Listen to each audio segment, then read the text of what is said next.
Hello everyone, it's Chris Pritt back again with a new topic in West Virginia divorce. Today we're going to be talking about how you go about trying to resolve a case when a protective order is in place.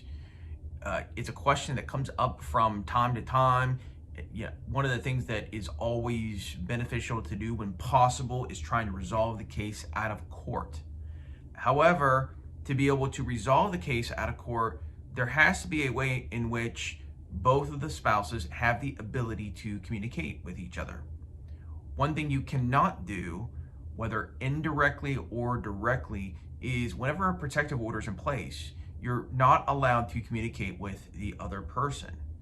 Now, one way that you can sometimes get around that is if one or both of you happen to have an attorney.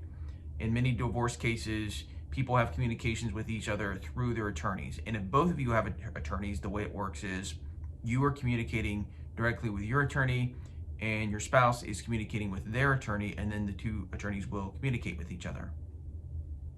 And sometimes a lot can be resolved in that sense.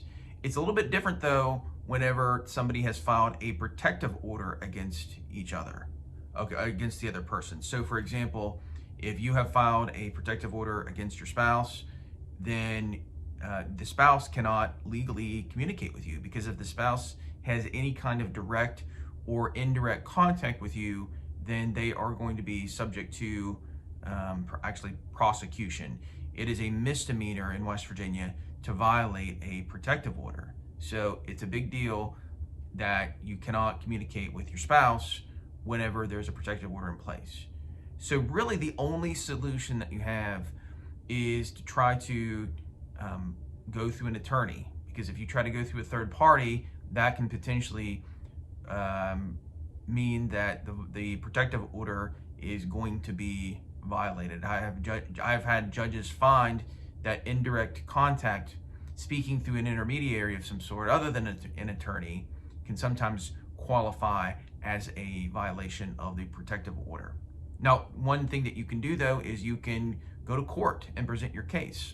Oftentimes, protective orders are filed right at the beginning of the divorce process. And by the way, we have other videos where we go into detail about what domestic violence protective orders are. So if you want to catch up on that, I covered that in a different video. But one thing that you can do is you can go to court, and once you're in court, you can have the judge, the first hearing is going to be the temporary hearing. At the temporary hearing, you can have the judge decide a lot of those issues. It's not a settlement, it's not coming to an agreement with the other person, but at the same time you can have some input from the judge. So the big thing you need to take from this video is, if there's a protective order in place, unless you have an attorney, I do not consider it safe to have any kind of indirect or direct contact with your soon-to-be former spouse. That consists of today's video.